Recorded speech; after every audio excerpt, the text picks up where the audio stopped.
در اعماق کوههای رودبار گیلان غاری وجود داره که رازهای قدیمی‌تر از انسان خردمند در خودش پنهان کرده. غار دربند رشی، جایی که نقاشی‌های روی دیواراش شاید نشونه‌ای باشن از تمدنی که قبل از ما وجود داشته. آیا اینجا محل تولد اولین هنرمندان زمین بوده یا ردپای موجوداتی ناشناخته؟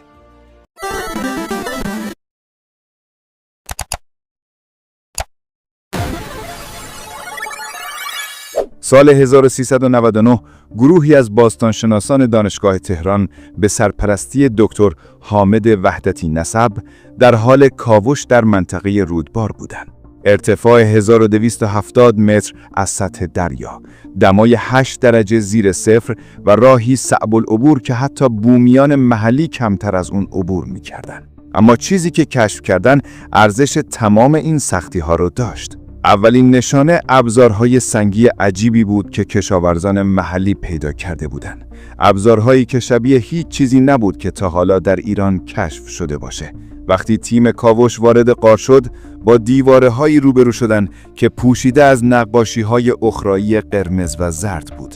اما شوک اصلی وقتی وارد شد که آزمایش کربن 14 نشون داد این آثار حداقل 260,000 سال قدمت دارند. برای درک عمق این کشف بدونید که قدیمی‌ترین نقاشی‌های غار شوه در فرانسه 32,000 سال قدمت دارند. غار آلتامیرا در اسپانیا 36,000 سال قدمت داره.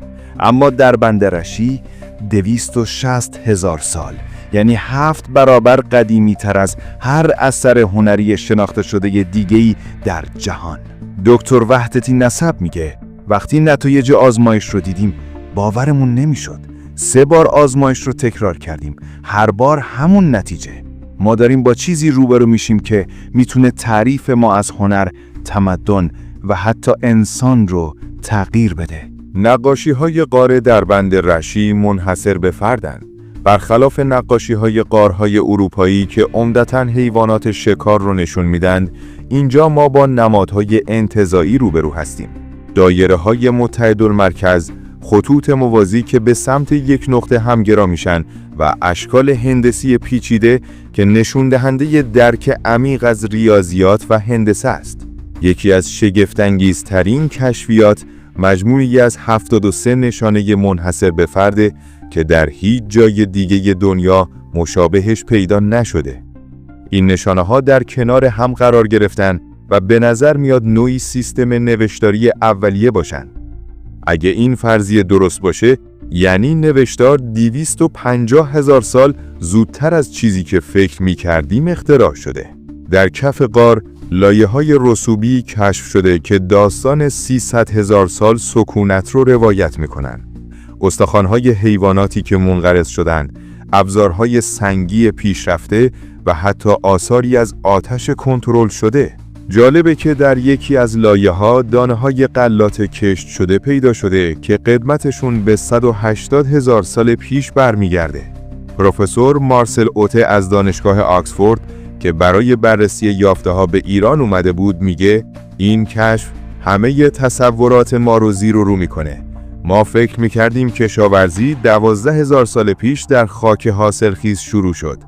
اما شواهد دربند رشی نشون میده که آزمایش‌های اولیه کشاورزی خیلی زودتر و در جای دیگه‌ای انجام شده. آثار ابزارهای پیشرفته‌ای پیدا شده که از سنگ چخماق، استخوان و حتی صدف دریایی ساخته شدند. وجود صدف دریایی در این ارتفاع و فاصله از دریا نشون میده که ساکنان این غار شبکه تجاری گسترده‌ای داشتند. تصور کنید 260,000 سال پیش تجارت بین مناطق مختلف. سوال بزرگ اینه: چه کسانی در غار دربند رشی زندگی می‌کردند؟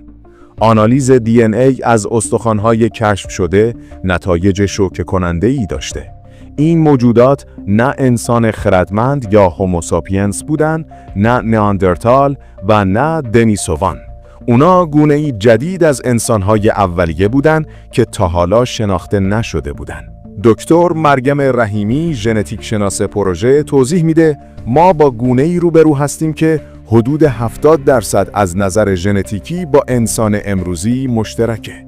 این موجودات قد متوسط 150 سانتی متر، مغزی با حجم 1100 سانتی متر مکعب و انگشتانی بلندتری نسبت به ما داشتن.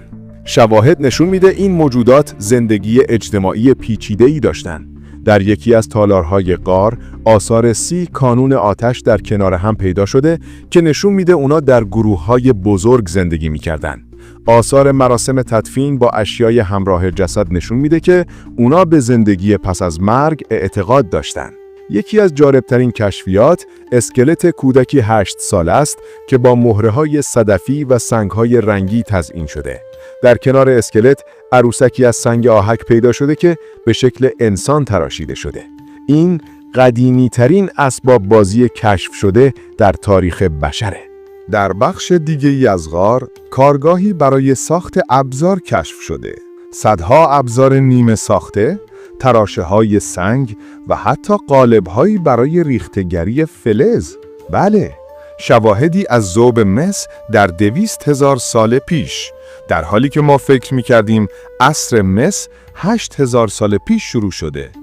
دکتر جواد نوشاد، باستانشناس ارشد پروژه، میگه هر روز که میگذره کشف جدیدی داریم که باور نکردنی تر از کشف قبله. این غار داره تمام کتاب‌های تاریخ رو بازنویسی میکنه. آنچه در غار دربند رشی کشف شده از نظر فناوری حیرت انگیزه. سنگ‌هایی با سوراخ‌های کاملاً گرد و صاف که انگار با دریل مدرن سوراخ شدن. خطوط مستقیم و زوایای 90 درجه کامل روی سنگ‌های گرانیت که با ابزارهای امروزی هم ساختش سخته. یکی از عجیبترین یافته‌ها دیسکی از جنس سنگ سیاه مغناطیسی با قطر 30 سانتی متره که روش نقش‌های مارپیچی حک شده. وقتی این دیسک در معرض نور خورشید قرار میگیره، سایه‌هایی ایجاد میکنه که مثل یک تقویم خورشیدی عمل میکنه. دقت این تقویم در محاسبه طول سال 365 روزه. در آزمایشگاه‌های دانشگاه صنعتی شریف، آنالیز شیمیایی رنگ‌های استفاده شده در نقاشی‌ها انجام شد. نتیجه، این رنگ‌ها از ترکیب پیچیده‌ای از اکسیدهای آهن، منگنز و موادی ساخته شدند که امروزه در رنگ‌های صنعتی استفاده میشن. جالب‌تر این که این رنگ‌ها بعد از 260,000 سال هنوز پایدار موندن. سیستم تهویه غار هم شگفت‌انگیزه.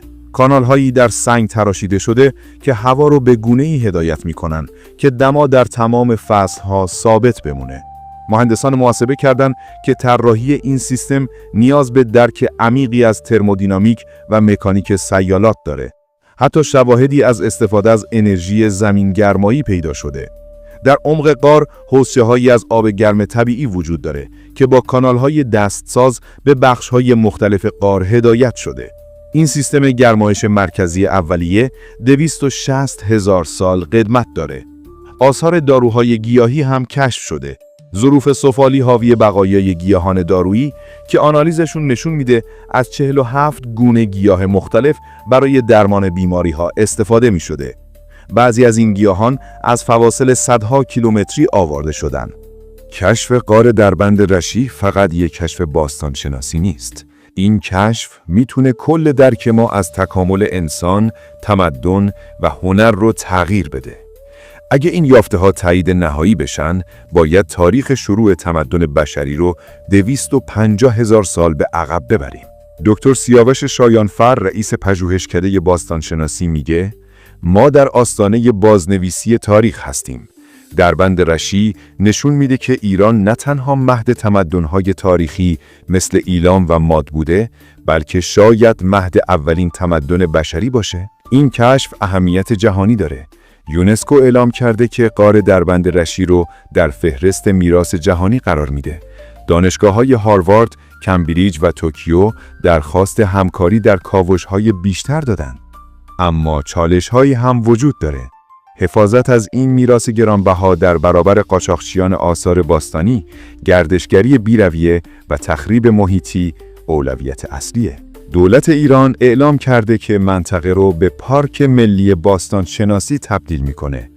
تا الان فقط 15% از غار کاوش شده. دکتر وحدتی نسب تخمین میزنه که کاوش کامل غار حداقل 50 سال طول بکشه. هر روز ممکنه کشف جدیدی انجام بشه که شگفت‌انگیزتر از قبلی باشه. غار دربند رشی یادآوریه که هنوز چیزهای زیادی درباره گذشتمون نمیدونیم. شاید اجدادمون خیلی پیشرفته تر از چیزی بودن که فکر میکردیم. شاید تمدن‌هایی وجود داشتن که حتی تصورشون هم نمیکردیم. این کشف برای ما ایرانیان افتخاره.